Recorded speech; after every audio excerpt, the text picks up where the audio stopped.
Yeah, so thank you all for coming. This is something we've been doing. I think we're going on our 4, maybe 5 years. I don't really know. Maybe Gary knows better. He was from the first meeting ever.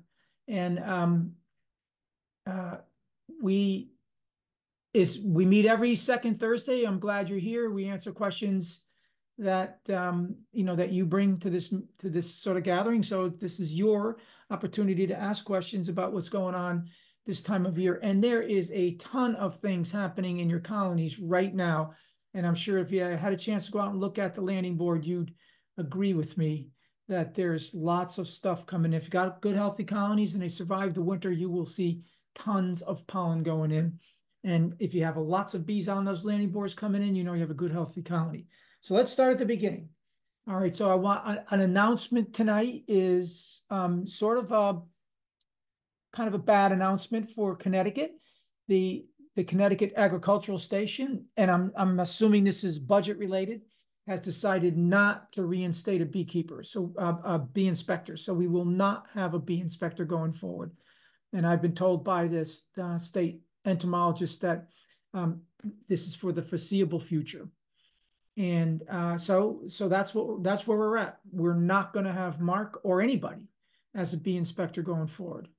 All right. So that means I think these forums and our mentor program should mean a lot more to folks that are needing bee information. Mark occasionally went out to colonies and he helped people. He's a loss that he retired, but he's not going to be. At first, they were looking for folks to replace him, and now they're saying no.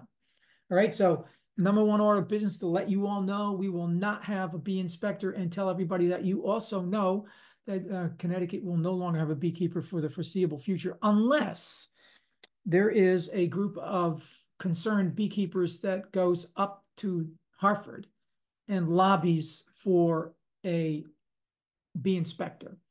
I did that one year about 6 years ago when we lost funding, and we were successful in being able to reinstate our bee inspector at that point. But I don't have any plans to do that this time. So anyway, all right. So let's look at. Are there any questions about that? Which means, by the way, it didn't. Let me just clarify one thing: is it doesn't relieve you from the legal obligation of registering your colonies. Right? You still have to register your colonies. That's a state statute. So that doesn't go away when we don't have an inspector. But there is no one you can talk to. I asked, is there anyone that in the ag station that beekeepers can consult if they find an issue that they want to report? And the answer I got was no. And so, cool, huh? Okay. So I want to start by, unless there's any questions about that, I want to start by taking a look at our bloom calendar, and I'm going to share what I've seen so far. And then if you have something that you've seen, please bring it forward. Okay, great. All right. So I saw skunk cabbage. It was out earlier than March 11th, but I did see it, and it is flowering still. So I'm going to have, if Peter is willing, I'm going to have Peter explain a little bit how you can also make us all aware of your observations also in a program called iNaturalist, which we'll go over a little bit. Alder is out. Alder is we call it alder bushes here. If you go down further south, they turn into trees. They're red alder down there, but we just call them alder here. You can tell an alder, it has a little panicle. They call it, it's like a little tail that hangs down in bunches. And this time of year, they'll be full out and they have tons of pollen in them. I don't normally see bees work it, but I'm kind of wondering that I think they must be working somewhere, because I see bees coming back with so much pollen on them that I can't even imagine that they wouldn't be working alder somewhere. And then the snowdrop is out. That's just bees don't work that stuff. Silver maples are out now and flowering, and bees will get both nectar and pollen from them if they work them. In my yard, in my area, they're flowering beautifully at this point, but no bees on them.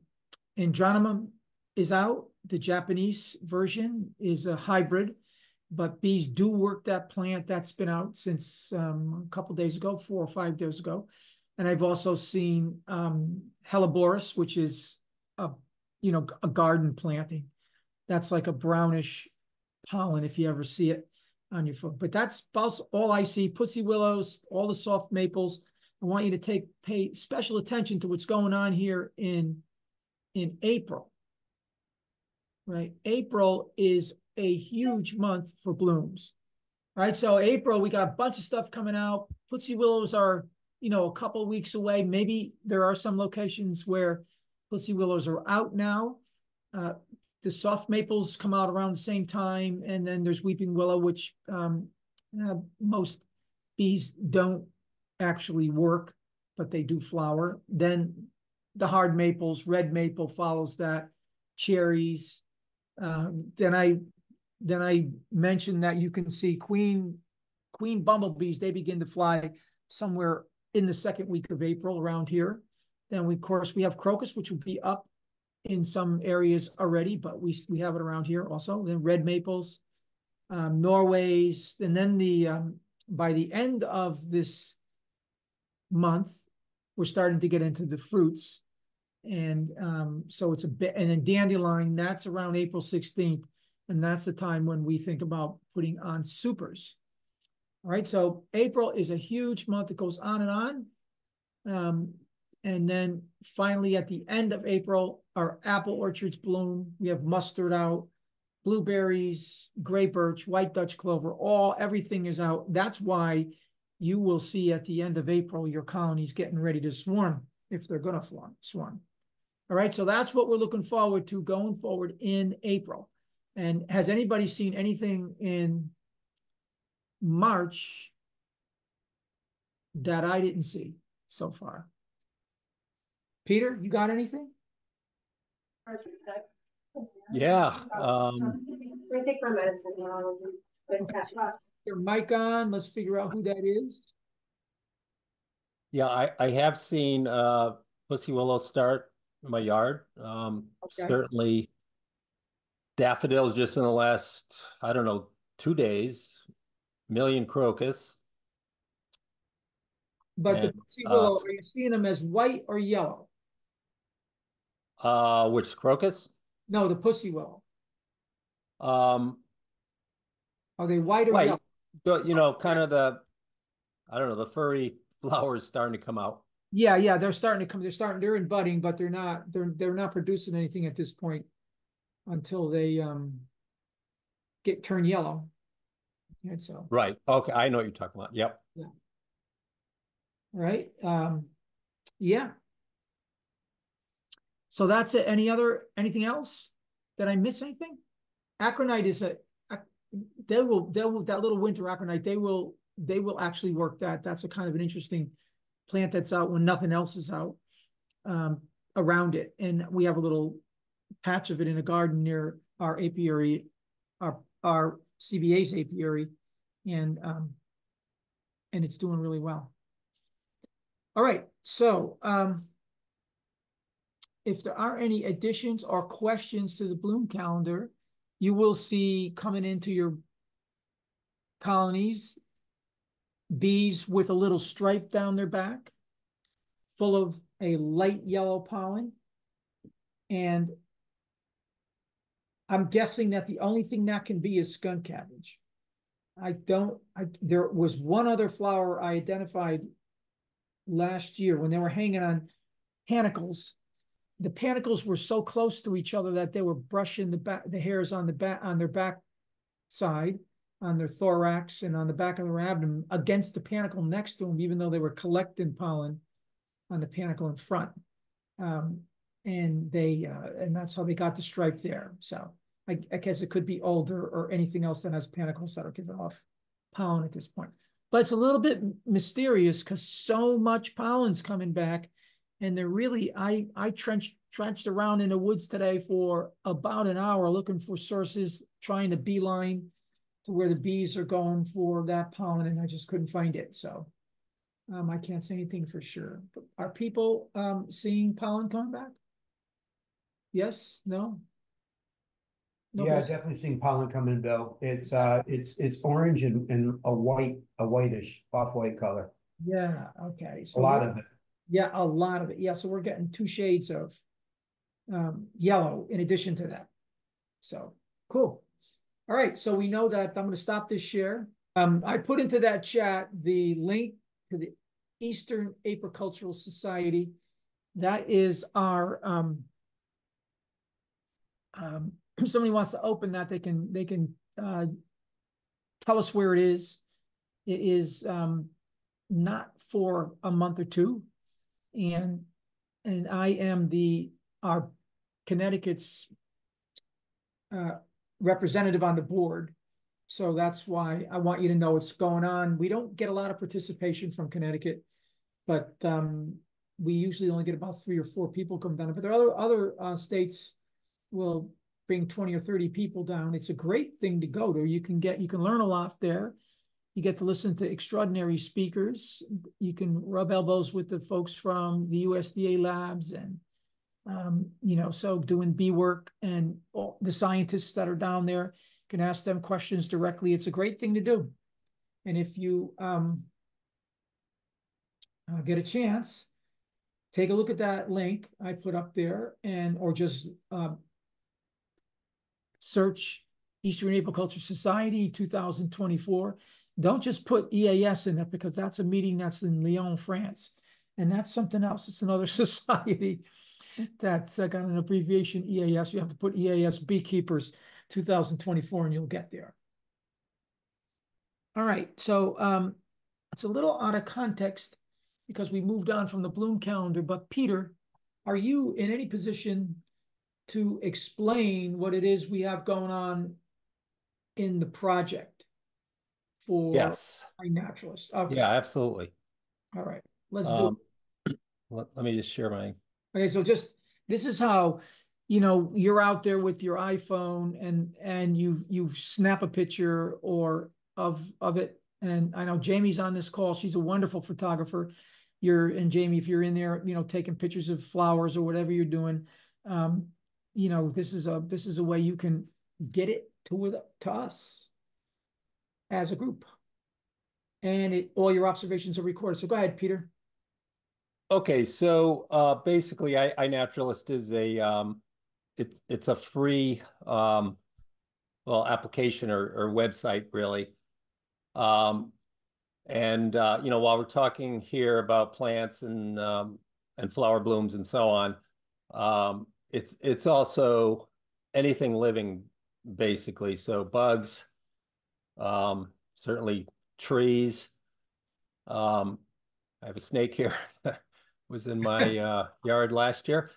So it's anything that you observe that you'd like to, understand what it is, understand more about it, understand what species you have of a animal or a plant.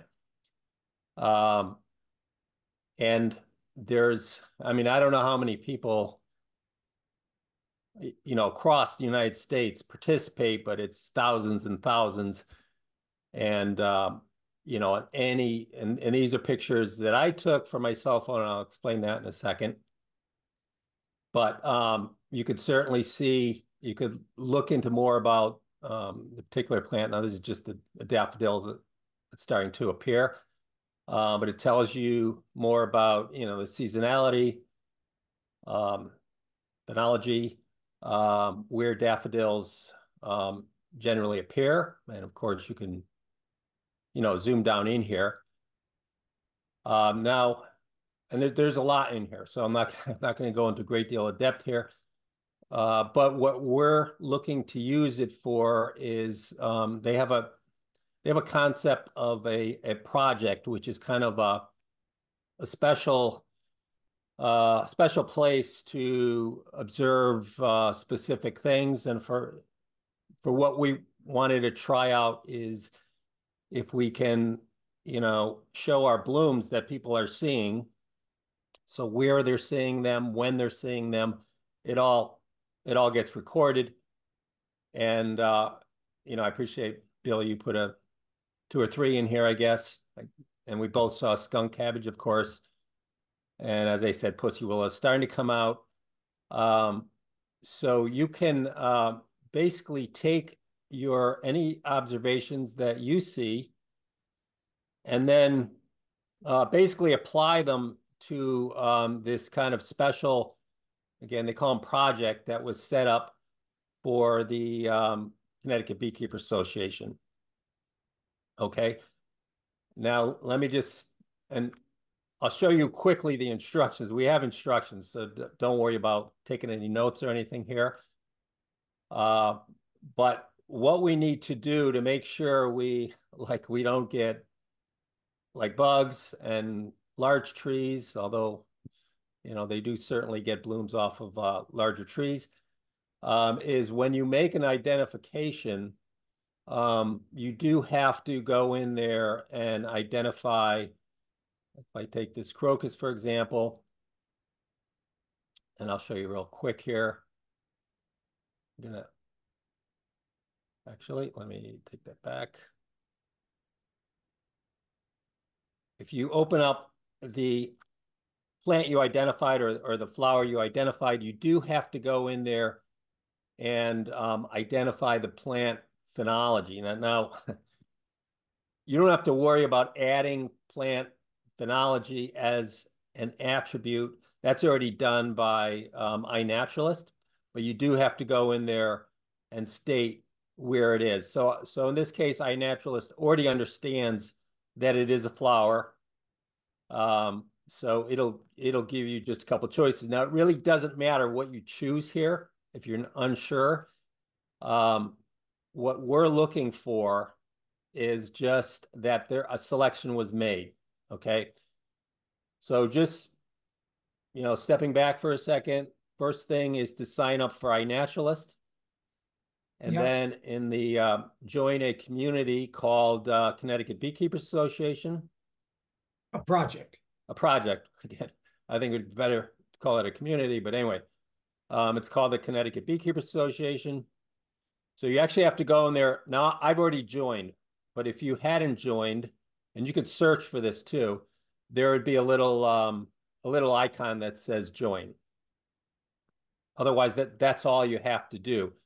So it's really going out there, taking pictures, identifying the phenology, just putting a tag there. That basically will allow it to show up on our page.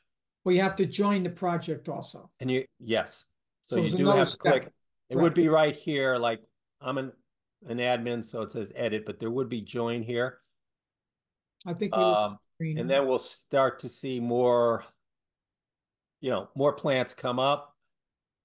And then I'm still learning like on some of the like stats that they show and what this is going to get for us. I don't know yet. But you do have ways of really starting to see what everybody is seeing out there. Okay. Yeah, no, it's it's actually it gives us a bloom calendar, a shared bloom calendar. Right. So that's what's nice. That, in my opinion, that's really valuable.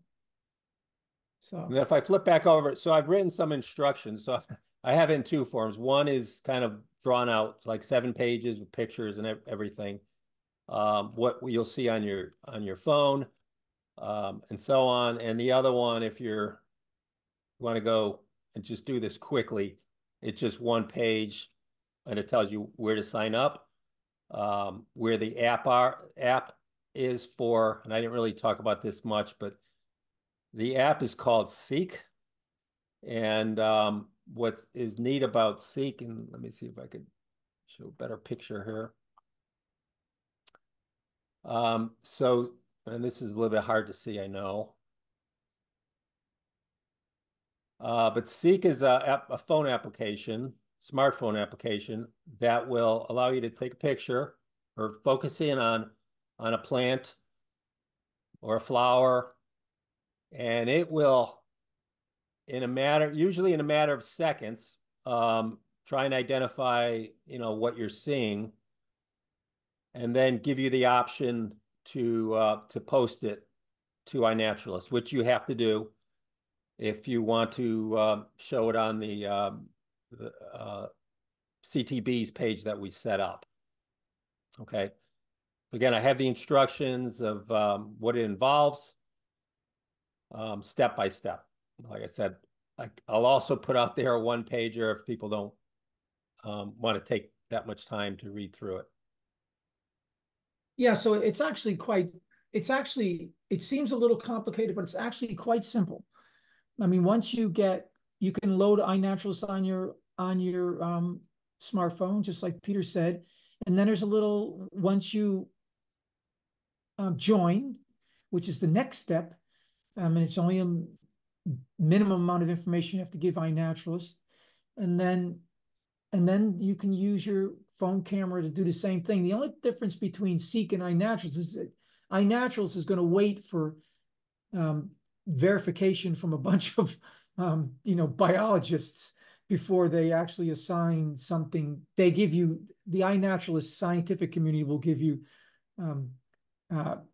ideas about what it is you saw. I've been on it since about 2018, and I wait. They ask you what you saw, but I wait. And as Peter's saying, Seek will ID the thing for you, and then it allows you to share it to iNaturalist. Is that right, Peter?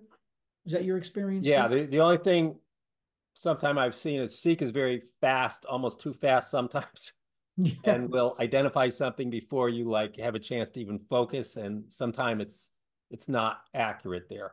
So yeah. you wouldn't want to post that though. You could just go back in your camera and make sure you're focused right. But what Bill's talking about is this RG in the corner, which is research grade.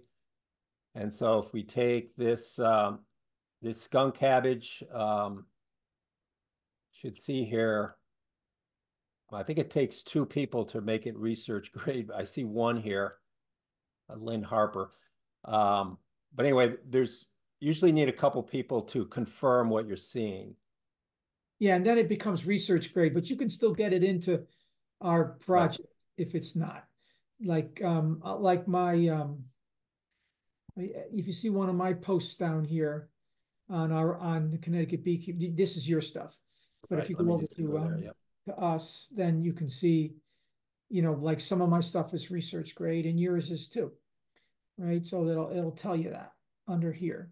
See the RG up in the corner there on the hairy bittercrest that Peter put in there, or my winter acronite, and in our both of our eastern skunk cabbages. So somebody else somewhere put up winter acronite and was ID'd, and now it's research grade.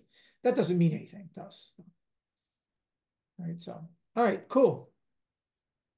All right, so if you want help, we'll certainly give you help. All right, so we got a couple of things going on here. Jamie, you have a photo of a bee with a stripe of pollen on it. Do you know how to share that? Can you share it with us? Oh, there it is.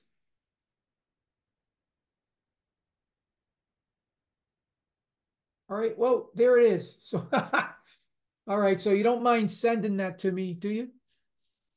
No, not at all. All right, I'd appreciate it. There it is with the little stripe. I think I wait for that to happen this year. That's how I'm easily amused. And every year I wait for this to happen. I just think it's beautiful. And then you can find this later again when jewelweed is out.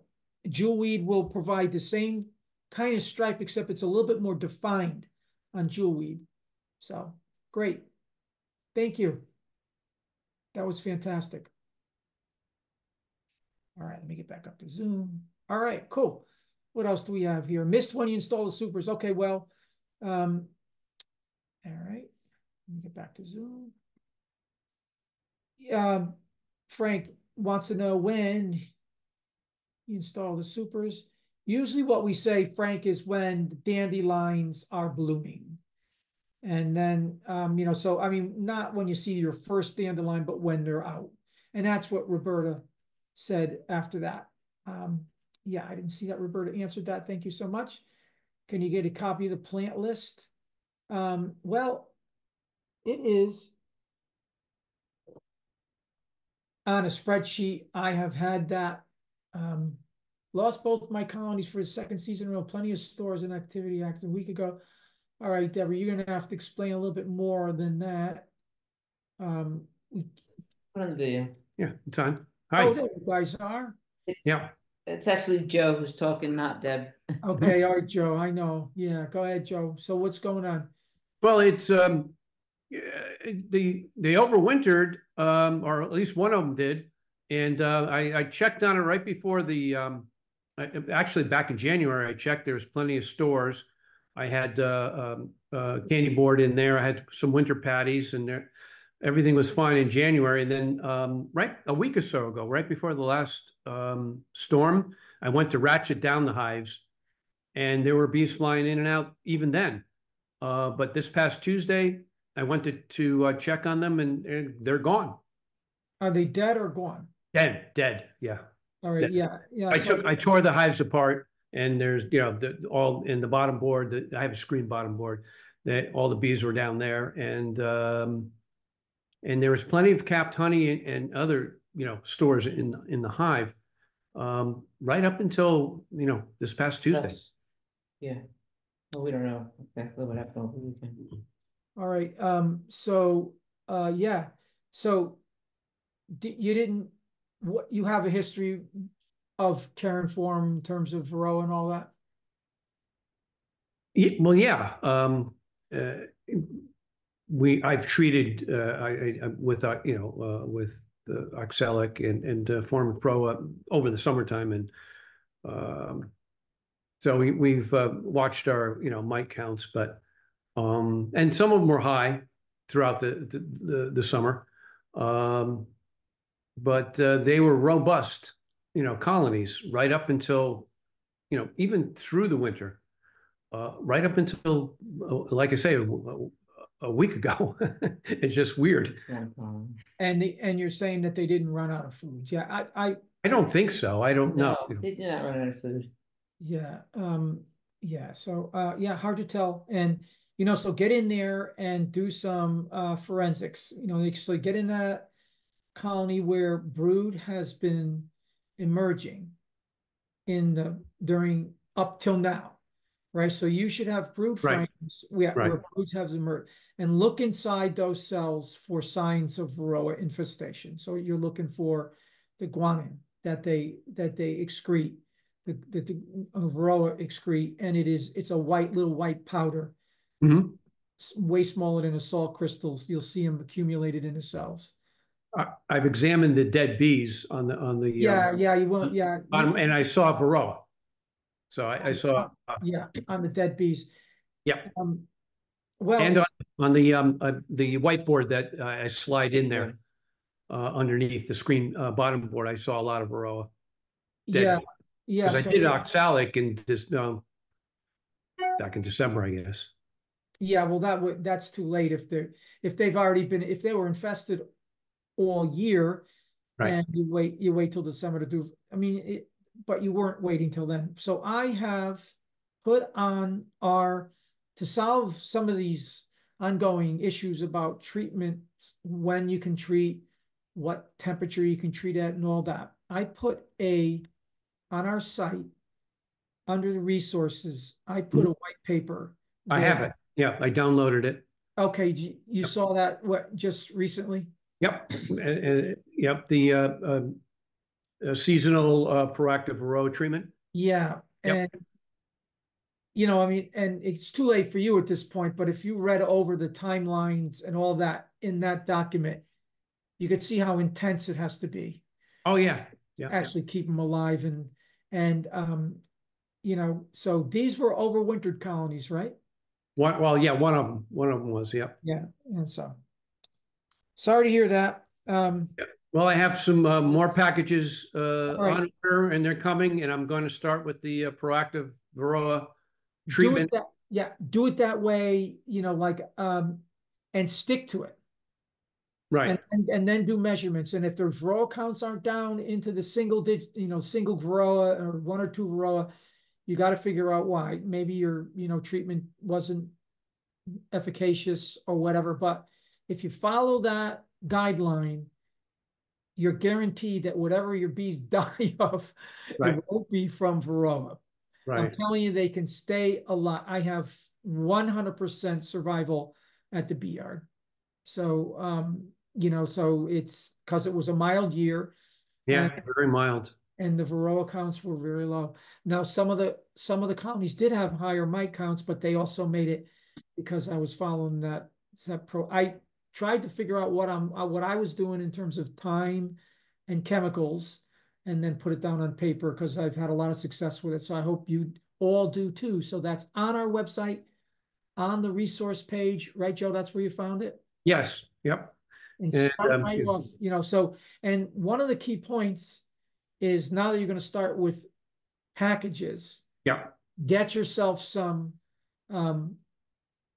if you're going to start with packages, you can use oxalic acid on them right away. I plan to spray them when I get. You can spray them while they're in the package. Right. And then once you get them in, right, in the colony, and the queen is released and starts laying, you can vaporize them again before anything is capped. All right, so you've done what you can while they're inside the box, and you can spray them again. Then you can give them an oxalic acid vaporization. You have a vaporizer. Yes, right? I do. Yep. And you can do that. So that means that, you'll put them in the package, you'll install the package, the queen will be released in 3 or 4 days. They'll either build comb or use old comb. You're probably going to have comb. I have drawn out from the dead out, so I have one comb. Yeah, you'll use that, and you'll see she'll start laying as soon as you see eggs in those cells, which will be, a day or 2 after she's released from the thing. Then that means that, and I'm only saying you wait that long because the bees will not abscond on you if you put a bunch of oxalic acid in them, and they have brood to care for. And eggs are considered brood. So as soon as there's eggs in there, they won't abandon brood. They'll stay in the colony. You won't harm them. Oxalic acid vaporization for some reason is harmless to bees.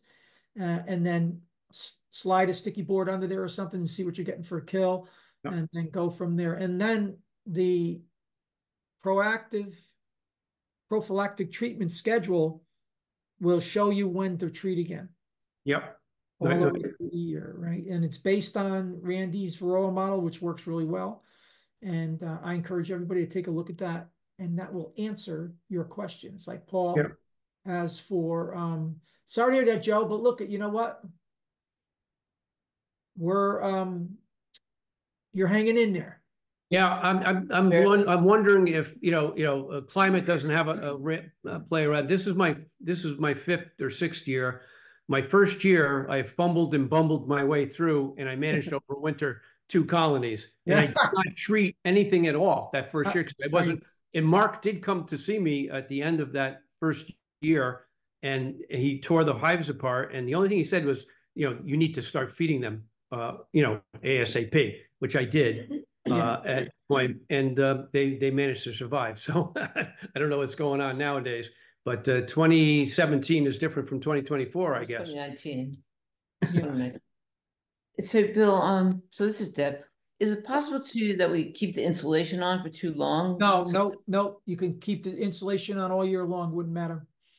Okay. I just wondering if it might get too hot in there now. Yeah, no, they're not getting too hot in there. Remember, they will regulate the temperature even when it's 90 degrees outside. So, it's already 95 inside the colony. Right. So that's when you're thinking about that. And that's like when people think about that, it's the same thing in your own home. You don't take the insulation out of the walls in the summertime. Right. So you can leave that insulation on all year if you want. I run insulated tops on everything all year long. So. I have permanent boxes that are insulated all year long. I have Hive IQ boxes and some other poly boxes that are out there. in my yard, and they've done really well this year. They all survived, and they came through really Great. strong populations. So, and they're going to be insulated all year long. So, you know, Well, we're going to do the Excellent. proactive route this year. I always did the testing, alcohol wash, and then treatment. Now it's treatment and then check afterwards. I guess. Look, you know what? First of all, and the reason, let me just give you a little bit of background to everybody that might be thinking, well, you know, what's happened here? Why are you going on this route where, you know, used to be measure and then treat? The problem is that the thresholds that we have lowered to, and our state is at 2% right now. That means that for a 300 bee sample, the treatment threshold, if you were going to go by that, would be 6 mites. And it turns out that our tools, that little alcohol wash, sugar shake, or whatever it is you use, is just not accurate enough to give you that kind of reading. And if you're saying that you're going to use a tool to figure out when you should treat, it has to be something that's so accurate that it gives you the right data. You can wash the bees again and get another mite or another 2 mites from them. You can do a sugar roll and get 5 mites and then throw those sugar rolled bees into alcohol and get 3 more mites out of them. You know, so it's just not accurate enough for us to figure this thing out. I mean, when it was designed by folks out in Minnesota, a long time ago, it was the only thing they had, and we used it for years and years. But then the threshold was 5% and 6%. Now it's 2%, and we have lowered the threshold beyond the capabilities of the tool. So I'm saying you're always at risk if you're doing that. So rather than risk the bees, if you do the proactive treatment schedule, you're cool. Well, we're going to do it this year. All right, Joe. All right, And thank you. you'll call me and let me come out there, and I'll go out and when you get that package out and running, I'll come up and see what's going on for you. That'd be awesome. Yeah. All right. Well, that'd be No awesome. problem. Thank you. All right, so look what we got here. Daytime check. What are the daytime temps we should look for to apply for? That's in the 70s. But you read the package, the labels, the law on that, and it tells exactly when it's 70 is a little low. But I would say that in the high 70s, low 80s is when you get it's most effective, and that doesn't happen until later. So if you look at my proactive literature, proactive treatment literature I put on our website, you'll see that temperature is a big deal in that, and I get into specific detail about how to use it in terms of temperature. All right, we had a split that made it through winter. It's in a single box, and we've seen orientation flights. Can we put another box on to give them room this weekend? A little early for you to do that. And they probably won't need it. You have to get in there and look and see if the thing is really congested. You could put it into a regular size box also, or you can add 5 frames on top of it, whatever you want to do. It won't hurt it to add frames on top, but it's probably a little bit early because there's not a real huge nectar flow at this point. So they won't be able to draw wax if you were thinking about putting foundation on top of them or something like that. Is that what you're thinking about doing, Frank? Putting foundation on them? He ain't talking. Yes, we were going to put foundation on Yeah. and see, because I mean they're very active. Yeah, well, that doesn't mean that they need foundation, right? They have to be in a position where they can draw wax for them to use that foundation. Well, this year we bought some from Better Bee. You bought okay. And I was going to use it like not all of them, but like maybe 2 or 3 frames in there from the wax, and then I have some from Dead Out. I was going to put one of those in there, so they had some room. So you would have drawn comb in there, basically. Yes. Using the paraffin. Yes. All right. Well, okay. So if you're not putting foundation and you're putting drawn comb, and that was my question. All right. So yeah, you can put it in there. Whether or not the queen will move up and start laying in there at this point is Time will tell. not necessary. But yeah, you can do it. Okay, all right, thanks, Bill. You can also put them in a 10 frame box, you know. So That's what they're in now. They're in the bottom box is a 10 frame box. oh, I thought it was a nuke. No, no, no, no, it's not a nuke. It's a 10 frame box. Oh, I'm sorry, it's a single box. You're saying Right, okay, single box. Yeah. all right. Sorry about that. I didn't read that thoroughly enough. Okay. Yeah, give it a shot. See what happens. I'll let you guys know next time. Yep, we'll Yeah, do. yep. All All right. right, thanks. Peter, you put in the bloom stuff, the instructions in there. Right. Very good. Better be instructions and resource on how to do what. Dead out. Okay, yeah. Better Bee is a great place to go look for information about bees. And the hive beetles, saw them in my colonies late in the fall. All right, Pat. Yeah, small hive beetles are a problem, and you should put in there. You should put a device in there, either Swiffer towels that you put on the edge of the box that will trap them, or put in any one of the number of beetle buster traps that are there. You can also put grease patties in there, but be very careful. You put a grease patty in your colony that that you don't get small hive beetles to actually use it as a way to reproduce. They normally don't, but you know, don't cover up anything that the small hive beetles can get in behind and lay eggs. That's my point. So yeah, so there's a number of different strategies on dealing with small hive beetles. Hopefully you only saw a few. If you only saw a few, you're probably in good shape. And so you can also look for any kind of larva on the bottom board. Make sure you pay special attention to that, especially in the springtime, on what's coming through. If your colony's weak enough to let small hive beetles begin to lay and then turn into larvae, you got to know that early in spring, because you'll have a real problem with small hive beetles. They'll take over and kill your colony, and that's not a good thing. If it's weak, if it's not weak, you should be fine. All right, we are in the process of losing our hives similar to the above, meaning what? The above, oh, we went to proactive row treatment last year, and all of our hives made it through so far this year. Same thing happened. The year before, same thing happened to us. So that's a good story from Frank, you know, saying that, hey, you know, he did it last year, and that was good. Cool, thank you. Question on expansion. Gary, what do you got? Yeah, Bill. So I've got 5 hives that are doing extremely well. Huge amounts of bees inside, brood being produced very, very well at this time. They're actually making burr comb going from the top of the frame up to the screened insert. You know, the screened insert is using your model of insulating through the winter, where you put the sugar patties. What are your thoughts on putting a queen excluder on at this point? All the hives are two deeps, and there's bees in both deeps. I did inspections today, as a matter of fact.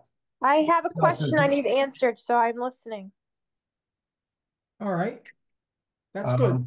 Go ahead. Yeah, the question is what are your thoughts about putting a queen excluder on and then putting a medium on? Yeah, you can do that. Yeah, with foundation. Yeah, if you have foundation in that medium, you can do that right now. If you're gonna roll them, you're gonna run as a single hive. Yeah, well, until I notice signs for a split, then the plan is to split each one of those 5. Okay, well, if you're gonna do that, you can let them run like that then. Is that right? Yeah. You don't have to do that right now, but you will have to do it in a few weeks. So so if you're gonna run singles, and I did last year, I ran 5 singles like you are thinking about doing this year. They're a real chore to keep from swarming, because although the queen has plenty of space to lay, because if you did the math on the cells that are available for a queen to lay in, yeah, in a Langstroth 10 frame Langstroth box, she can never need more than 75% of 8 frames, which leaves another 25% for resources that you can put on. And then the end frames are free for honey or whatever. So a colony in any way, shape, or form with any kind of a queen, even if she's laying 2,000 eggs a day at the height of the season, will never require more than 8 frames, 10 deep of deeps. Yeah. That's not the same thing with mediums. So you can run these things as singles. If you put a queen excluder on, what you'd be hoping for is a big honey harvest, like I was hoping for, and that's what I got too. So, but they're not going to be actually putting up nectar at this point. Yeah. No. Okay. Yeah. My bad. I guess I didn't. So you're just a little early on it, Gary. yeah, the hives are 2 deeps each, right? Oh, So they're 2 deeps. yeah. So yeah, you don't need to do anything then. Okay. At this point. Yeah, you should be fine. I mean, if there's brood, is there a lot of brood in them? Yes. So in the top box, I saw 4 frames on average, 4 to 5 frames of brood, and in the bottom I saw like 2. Yeah, they're perfect colonies right at this stage. They're just going to be booming. They will, if all 5 of them are in a similar position in that, all 5 of them, I'll risk a prediction that they'll all 5 want to swarm. Because that's just what bees do. Just, Yeah. So you're gonna have to watch them really, really closely. Perfect. Thank you. Because they're gonna develop cells, but you want that, right? Yeah, that's exactly what I'm hoping for, because I want to split them.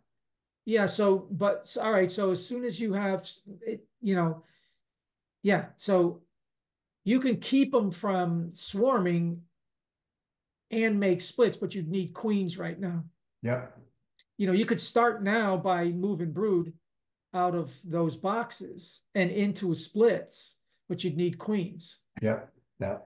So, Yeah. And you don't have that. It's a good idea. I mean, it's a good thought. I've in a couple of weeks, I've got a resource that will have some queens available. So you can do it that way also. Yeah. You're making a queen right split then. Yep.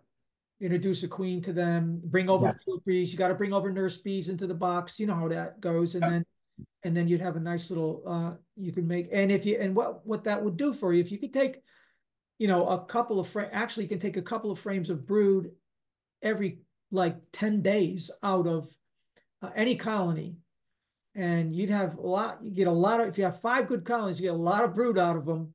You can make lots of splits. You can keep brooding up those splits, and you could keep the parent colonies, you can manage to try to convince them that their swarm urge is over. Got it. It's a real proven, it really works to harvest brood out of big boomers to keep them from thinking about swarming. It doesn't always work, but it can work. Perfect. Tracy, did we answer your question? I think so. I have a small colony. Yep, hi. I have a small colony, and they seem to have they're using the top entrance that I use for ventilation, and it's a double deep.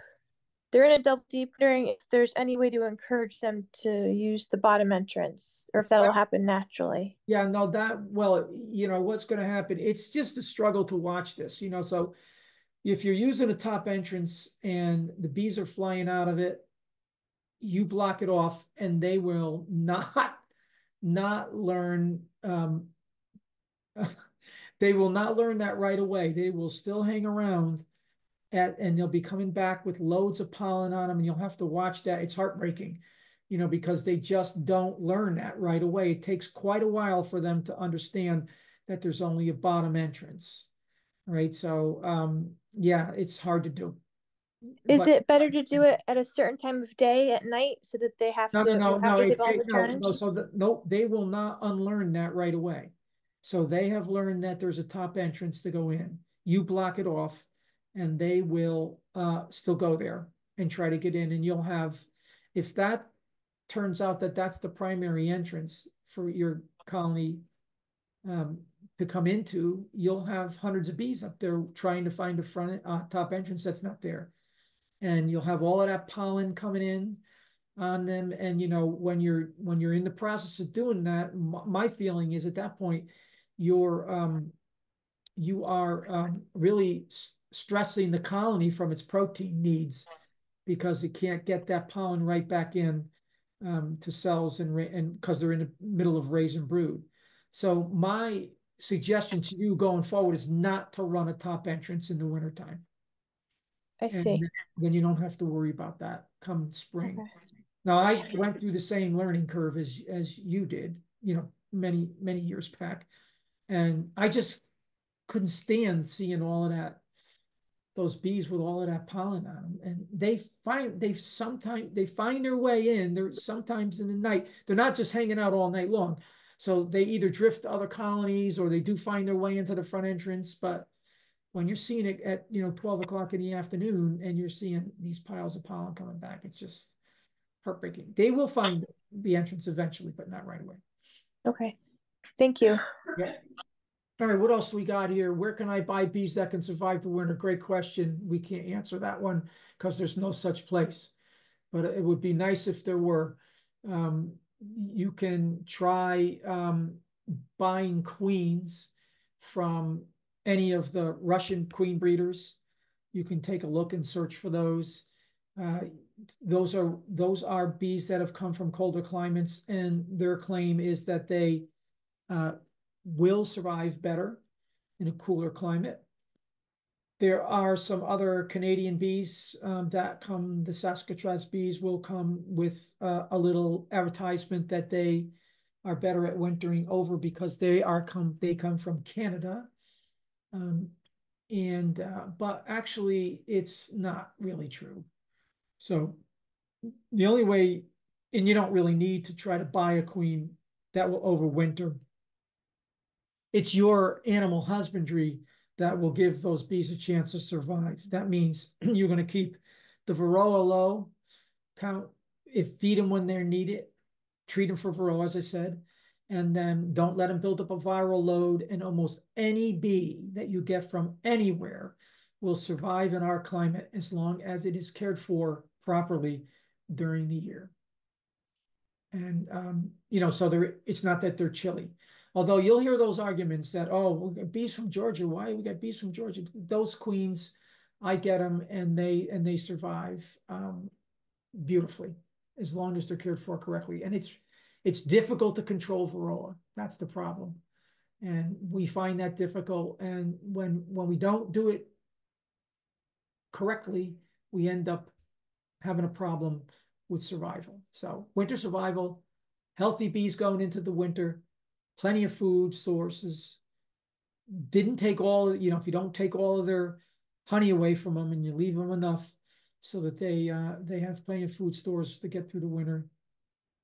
Of course, if you asked me, I'd say you have to insulate them. So you insulate the top and the sides, and you have a good chance to get them to survive. All right, it's got a long, Heather has a long answer. I don't know what that is. Heather, what do you have there? Is this okay? I just posted. I was just wondering, since we have the experts do presentations, I was wondering about having a presentation about Thymol.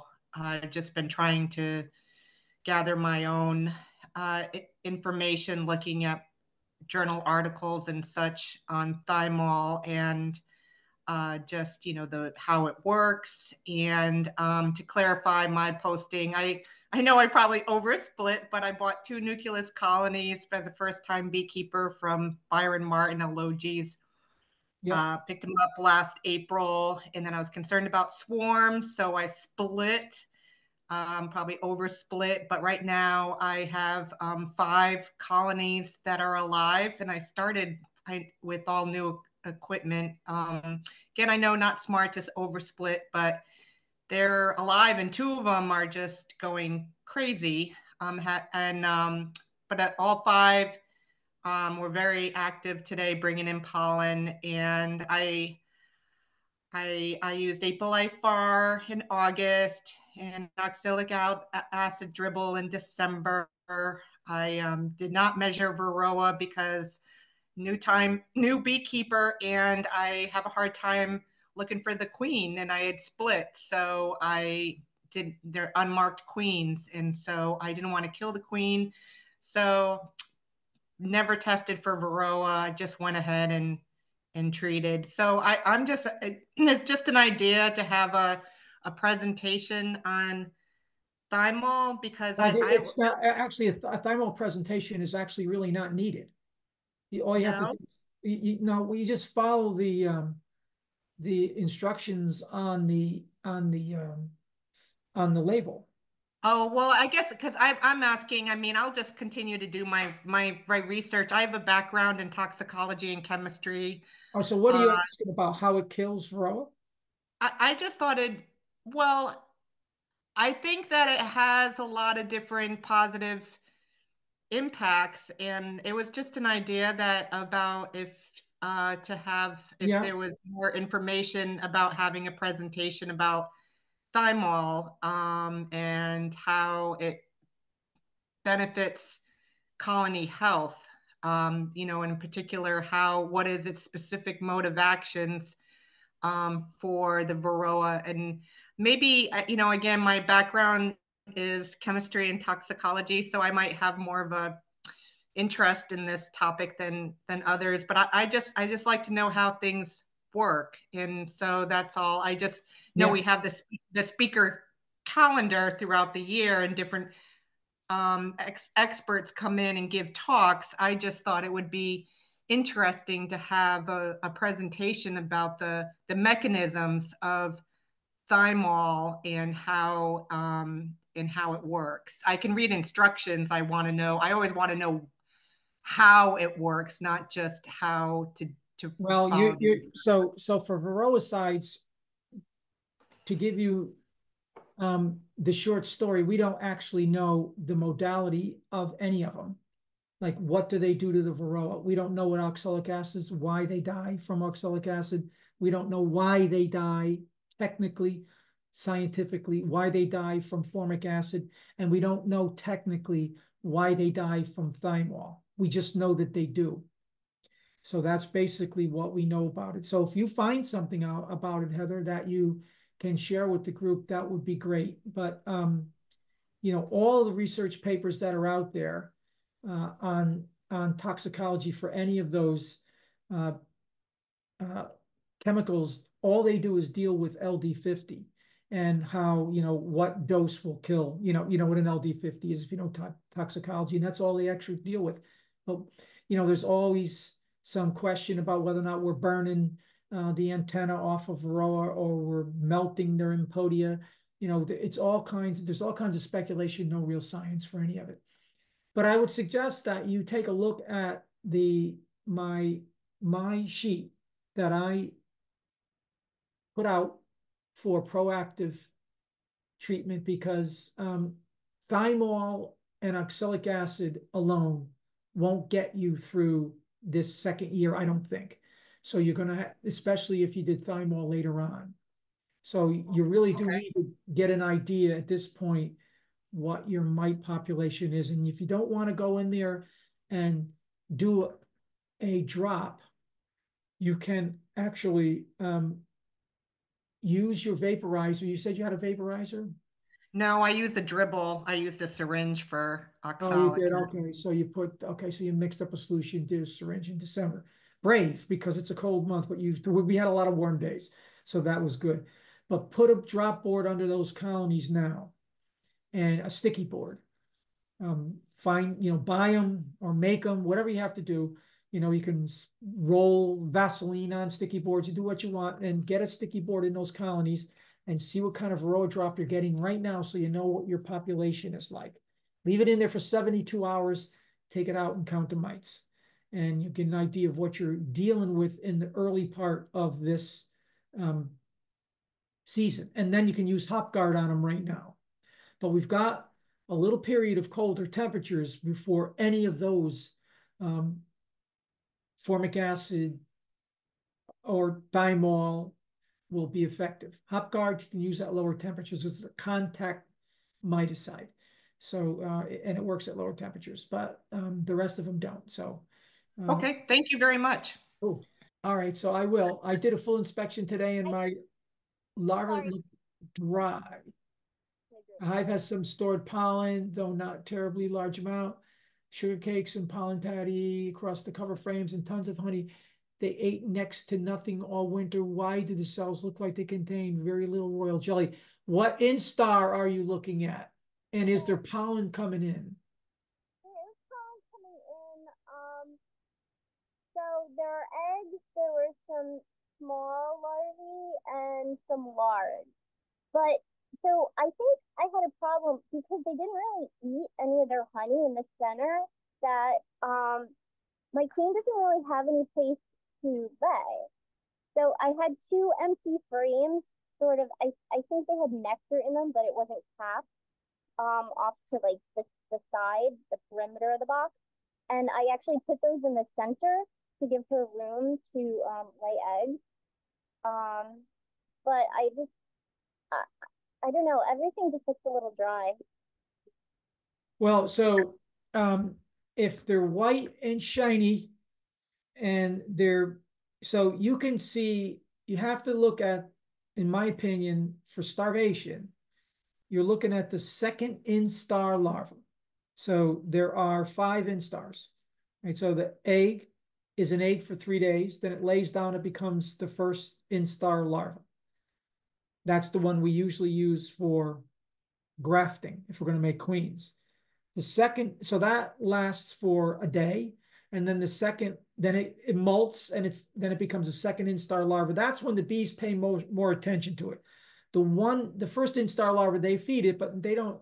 They look dry, but they're so small that they don't even need a lot of food, so they look dry. The second instar should be floating in royal jelly. And then for the third, fourth, and fifth, it's harder to see because they're putting in jelly right on top of the larva because the larva is swelling up to almost occupy the entire cell, so it's harder to see. So you're looking for the second instar. So egg, 3 days. First instar larva is really, really small, hard to see. Second instar larva gets a little bit more visible, and that's where you should see a lot of royal jelly in the bottom of the cells. Now, what happens is if there's a lot of pollen coming in, yes or no? Is there a lot of pollen coming in? There's pollen coming in. I don't want to say a lot though. All right. So if there's pollen coming in, normally, most likely they've got enough food to carry their brood. If they're weak on them, you said you have a pollen patty in there. So, you know, look again. Look at that second instar larva. There were a lot of second instar larvae. I saw eggs and I saw tiny ones and I saw big ones, but I'm not sure I saw medium ones. And it really wasn't a tremendous amount of brood. In fact, I think it was like I had some cats, but I have a lot less brood than everybody else, and that's making me concerned. Yeah. All right. Did you end up getting a mentor, Jamie?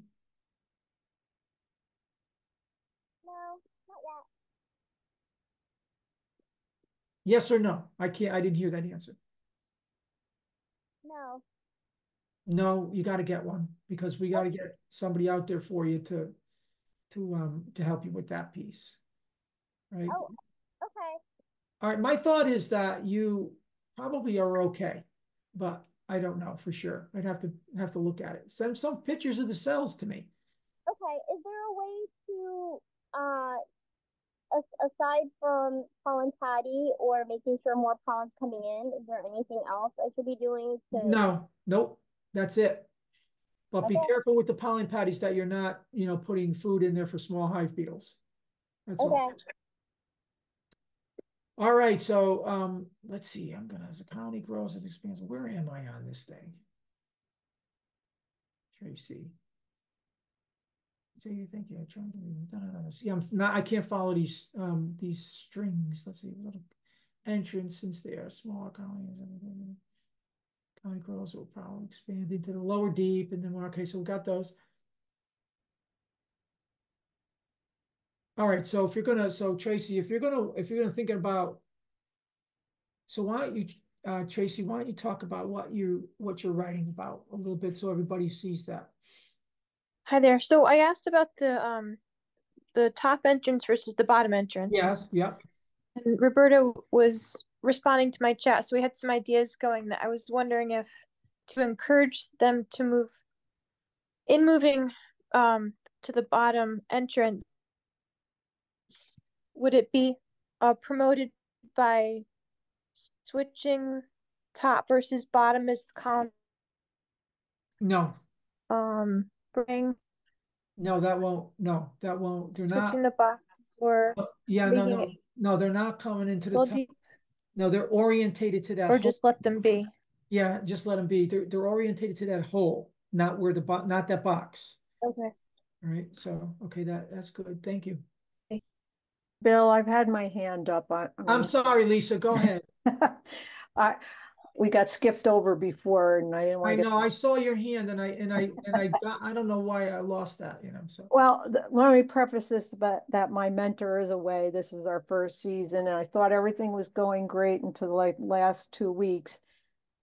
Things wasn't much activity, and today my husband and I went in and looked at the hives, both boxes, and because the mentor before he went away said we should switch the bottom to the top unless there was brood in the bottom. Anyway, we go in and there's very few bees. Top box is almost full of the stores from the summer of winter. Bottom box in the back left corner. I have pictures. If you want to see them, You want to share them? if can I just do the share screen. Yeah, you can do that. Yep. Okay, let me. Oh, okay. Okay, there we go. All right, so the back, we have mold, green mold in the back corner. The whole frames above that were dead bees on top of them. The bottom board had a lot of black stuff. And then there was another frame, a couple frame overs that had at the very bottom, it was like a big patch of white powder. You said before the varroa would be in the cells. Yeah, correct? we have to see the frames. I mean, I'm not too worried at all about your description of the mold. That's not a problem. That's just because the bees died. Okay. And they So weren't able to that's circulate the air anymore. Yeah, and you could have gotten out there and kind of cleaned that up a little bit earlier, but it's okay. I mean, you didn't, but so, and then I don't, it's not a powder that you would see outside his cells. okay. Yeah, the varroa's excrement is inside the cells. All right. So my main question is we're getting a package. We saw the queen today. We saw some eggs, but there's very few bees to take care of them. They are bringing in some pollen. But I don't. Very few bees. Like, what are you talking about? Like, so, I well, think so like, your idea of very few bees, what is it? Like one seam or two seams? Like looking down on top of the frames, how many seams of bees do you see? very few, and if you put all the bees together, it might fill one full frame. Okay, yeah, that colony is dwindling in the spring here, and it will eventually die. Okay. That's my opinion. That will not perk up. It just doesn't have enough field force to make it through. Yeah. So my main question is all the frames that I have, I can use for the package that, the drawn out frames. I can just. Yes, you can, as long as, yeah. I should just freeze them for a few days and. You can, if you want to freeze them, you can, but that's only going to take care of wax moth larvae. That won't do anything else. Doesn't do anything for any other kind of virus infection or anything like that. You won't do anything for it. Okay. All right. Thank you. But you can use them over again. Yeah. All right. Thanks. Some people are really keen on reversing the boxes so what Roberta's talking about is, flipping boxes. That's kind of a part of our bee history that sort of hangs in there. You have to be real careful though when you do that. It might even be too late. Like when you heard Gary's explanation of his colonies, where he said he went in there and he saw 5 or 6 frames of brood on the top box. And that's where, by the way, that's where the bees, if you have double deeps, that's where the bees end up in the springtime. They end up in the top box. And then he said he had, you know, the bottom boxes maybe below those 4 or 5 like little crescents of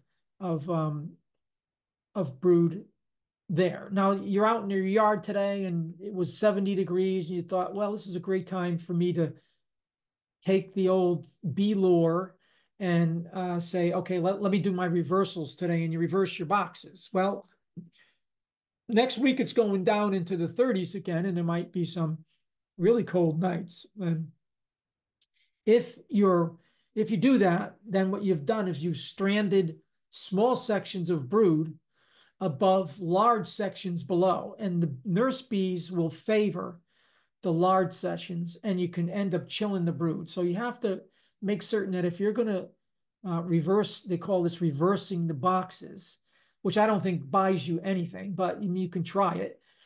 If you're going to do this, you have to do it before the brood is split between the top and the bottom box. And my advice is after it is in that condition where you have brood in both, you know, full frames on the top and little crescents of the bottom boxes filled. You shouldn't do anything with them at that point. You should leave them right the way that what they are. Yeah, so they're going to be fine. They'll move down eventually on their own. And if you're thinking that reversing will keep the colony from swarming, that's not the case. If it's a big colony, it will swarm anyway, no matter what you do to it. And if it's going to, you know, gain strength through April, which it most likely will do.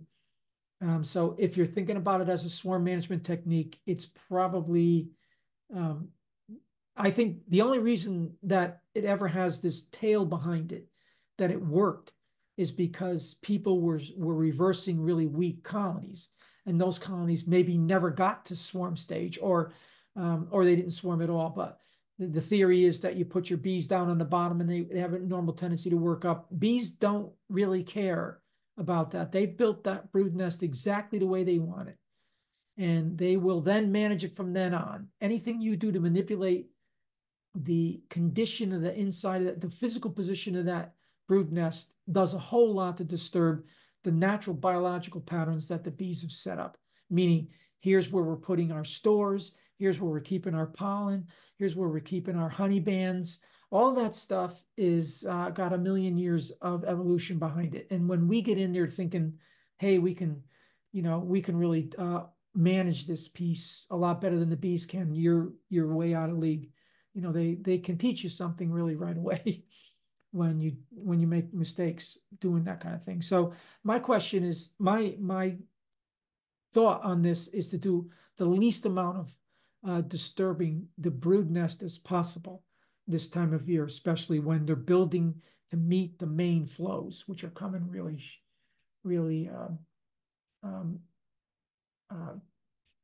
hard. All right, so cool. So that's what that is. So we don't have a whole lot of time. Do we have any more questions? How is royal jelly commercially harvested for sale? Okay, it's mostly done in China.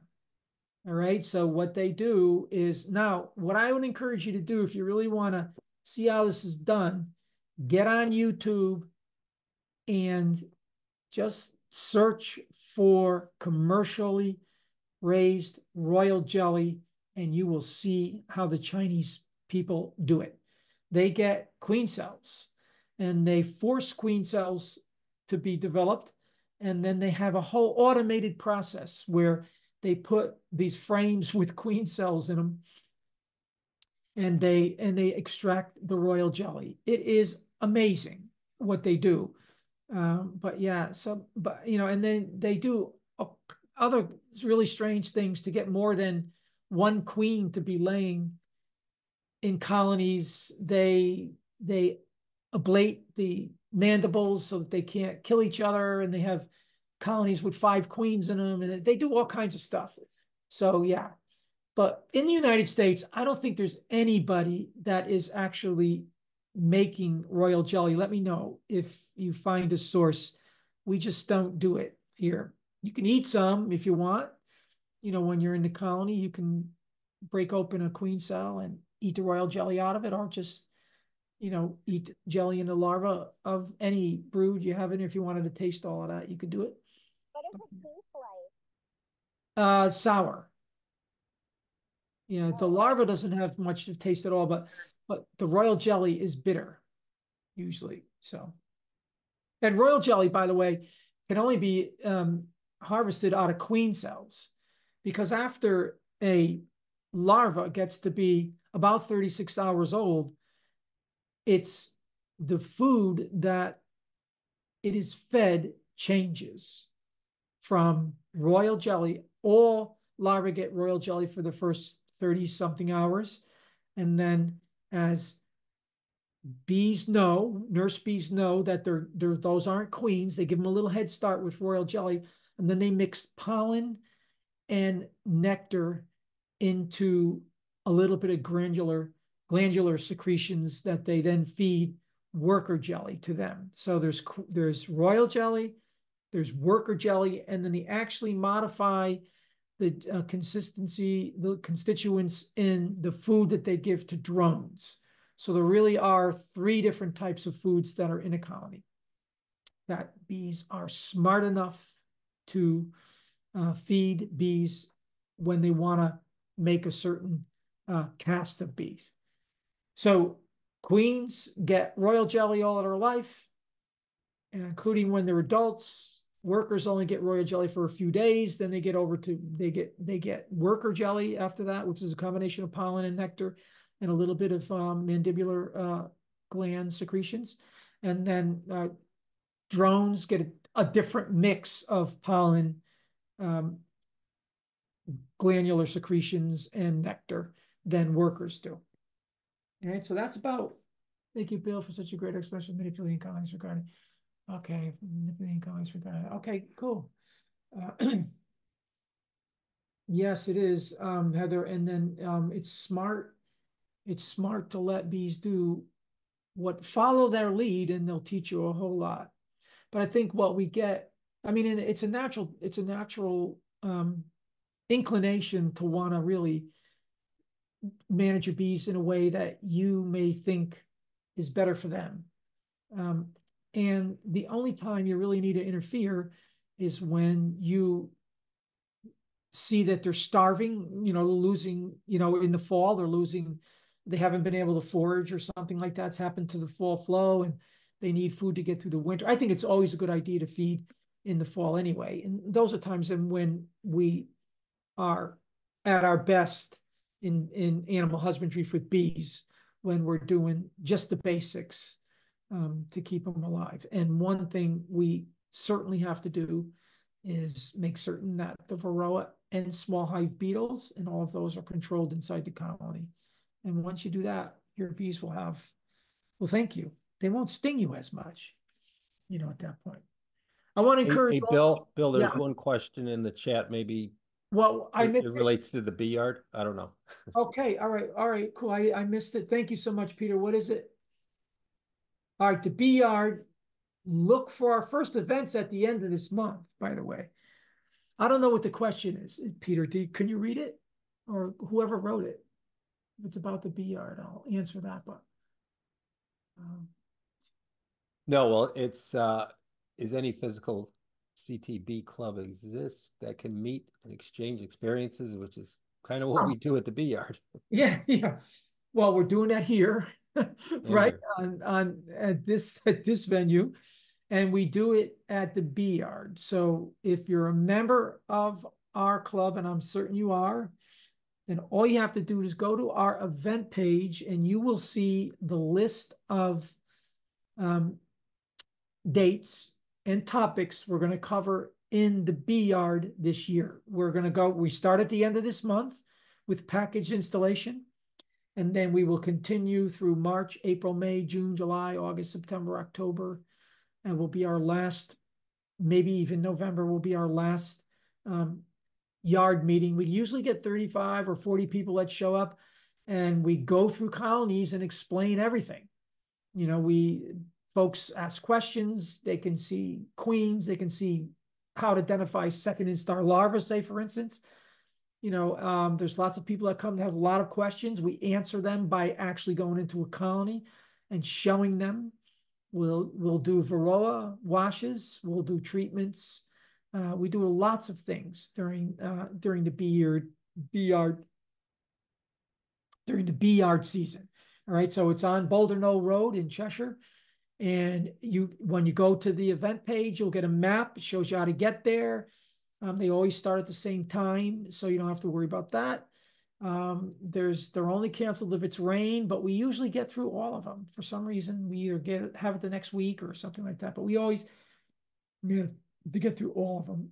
And there are people here on this call, Barbara and her sister, who keep me really straight and narrow on all the topics that I have to cover, you know, and if I get off on it, you know, they keep me straight. So we have regulars that have been coming there for years. Now, this year, we have a special colony in the yard that none of you have ever seen before. It is a totally transparent colony made out of Lexan. So this is something that the project that I took on over the winter was to find I found a restaurant that had Lexan panels that they used to separate booths during COVID. Now they don't need them, so they stockpiled them downstairs. I got them and I machined them into a clear. I put together 3 different boxes. So I have one that I'm going to bring to the yard for the bee installation. We're going to put a package of bees in that transparent colony, and we're going to be able to see exactly what happens as they grow in that colony. We'll never have to take a frame out. All we have to do is look. We'll watch them build wax. We'll probably never see the queen because she'll be in the middle of that frame, but it should be a lot of fun. We'll see what they do inside there.